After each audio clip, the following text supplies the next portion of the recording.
În acest clip vom vorbi despre ce înseamnă copyright pe YouTube. Există foarte multe concepții greșite în ceea ce privește folosirea produselor care au drepturi de autor, de la clipuri până la melodii, imagini și așa mai departe. Foarte multă lume vă va sfătui greșit în ceea ce privește acest copyright și trebuie să vorbim despre asta și ce avem chiar acum. Dacă ești interesat de trucuri sau sfaturi care să te ajute să domini YouTube și Google, te invit să te abonezi la acest canal. Salut, sunt Ionuț de la mes.ro, bun venit pe un nou clip. În primul rând vă voi citi de pe Wikipedia ce înseamnă drepturile de autor sau copyright. Drepturile de autor sau copyright reprezintă ansamblul prerogativelor de care se bucură autorii cu referire la operele create. Instituția dreptului de autor este instrumentul de protecție a creatorilor și operelor lor.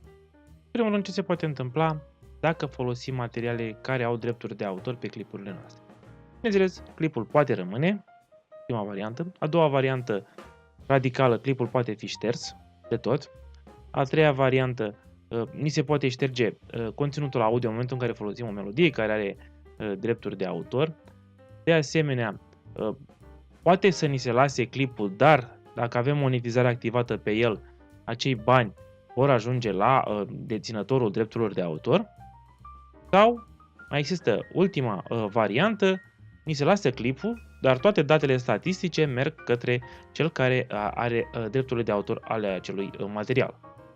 Tot ce se întâmplă în urma descoperirii noastre că am folosit un conținut cu drepturi de autor depinde de către cel care are drepturile de autor pentru folosirea acelui material. Doar el poate hotărî ce se va întâmpla cu clipul nostru. Dacă sunteți dispuși să riscați cu conținutul vostru, să fiți la latitudinea unuia sau altuia, puteți să o faceți. Eu nu vă sfătuiesc niciodată să folosiți materiale cu drepturi de autor. Copyright-ul în ceea ce privește muzica folosită pe clipurile noastre. Vorbesc prima dată despre asta pentru că din experiență aici au fost cele mai mari probleme de-a lungul timpului. Aici am văzut că foarte multă lume are neclarități. În primul rând, cum știe YouTube că am folosit o melodie sau alta? Are o aplicație, un soft asemănător celor de la Shazam, care poate descoperi oricând dacă am folosit sau nu o melodie cu drepturi de autor. Vă recomand folosirea cu încredere a YouTube Audio Library. Este o parte a site-ului YouTube, să zic așa, o librărie de melodii, dar și de efecte sonore, care poate fi folosită fără nicio problemă, fără frica că am putea să încălcăm drepturile de autor. Bineînțeles, puteți să folosiți și alte site-uri, dar în acest moment este teamă să vă recomand un alt site în afară de YouTube Audio Library. Acolo sigur sunt materiale pe care putem să le folosim. În altă parte riscăm foarte multe lucruri. De exemplu, cineva a luat o melodie care are drepturi de autor, care trebuie să plătim pentru folosirea ei, a urcat-o pe un site, apoi ne spune că putem să o descărcăm fără nicio problemă, pentru că este gratuită și e doar cuvântul lui și atât. Nu înseamnă neapărat că putem să folosim acea melodie. Bineînțeles, de fapt, că nu putem să o folosim dacă nu avem acordul scris al celui care a făcut acea melodie, ceea ce este destul de greu să știm exact cine a făcut acea melodie fără a avea toate datele referitoare la ea. De asemenea, există situația foarte neplăcută în care am vorbit cu autorul melodiei, ne-a dat acordul verbal că putem să o folosim, după care acel autor, compozitor, cântăreț, va semna cu o casă de discuri sau cu orice altă instituție, iar ea va interzice folosirea acelor melodii pe YouTube sau în alte părți. Bineînțeles, noi deja am folosit acel clip și vom fi forțați să ne ștergem clipul sau să plătim anumite sume de bani pentru a folosi acea melodie. Bineînțeles, chiar și autorul se poate răzgândi dacă avem doar acordul verbal. Repet, dacă știți că acea persoană a făcut acea melodie, folosiți-vă de acest lucru, cereți acordul scris, este singura modalitate de a fi sigur că puteți să folosiți o melodie pe clipurile voastre fără a avea probleme. Există falsa impresie că putem să folosim bucăți foarte mici dintr-o melodie, bucăți foarte mici dintr-un clip, fără să fie nevoie să deținem drepturi de autor. Este un concept greșit, poate echivala cu, să zicem, mergeți într-un magazin, luați un produs, să zicem o bomboană, rupeți o bucățică mică din ea, după care plecați, nu ați folosit toată bomboana, În teorie ar trebui să nu fie nicio problemă, totuși, bineînțeles, știți și voi, dacă ați face acest lucru, vi se pot întâmpla tot felul de lucruri negative, să zic așa, pentru voi. De asemenea, mai există o greșeală pe care o văd foarte des. Sunt mulți care folosesc în clipurile lor melodii care au drepturi de autor, dar cred că pot scăpa fie spunând, fie scriind în descriere că nu le aparțin drepturile de autor ale acelei melodii, ale acelui clip și așa mai departe. Din nou, un concept greșit.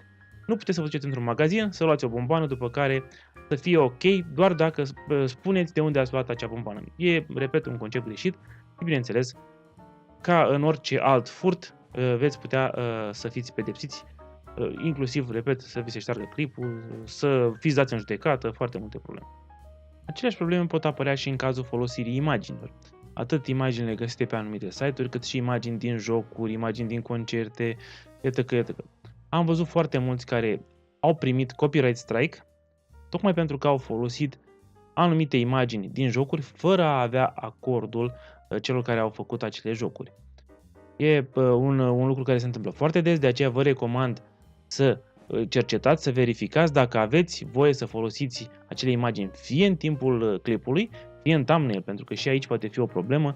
Și aici am văzut clipuri șterse exact din cauza acestei încălcări a drepturilor de autor.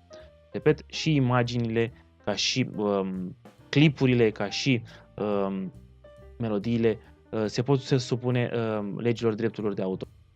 Știu că fiecare dintre voi îmi puteți da exemple de oameni care au folosit melodii cu drepturi de autor fără a deține acele drepturi de autor, ca să zic așa, pentru melodii. E o chestie temporară, vă asigur că mai devreme sau mai târziu acele clipuri vor ajunge să fie detectate de către sistemul YouTube. Poate că au găsit o modalitate de a păcăli pe moment YouTube-ul, doar că vă asigur că acele clipuri vor fi șterse.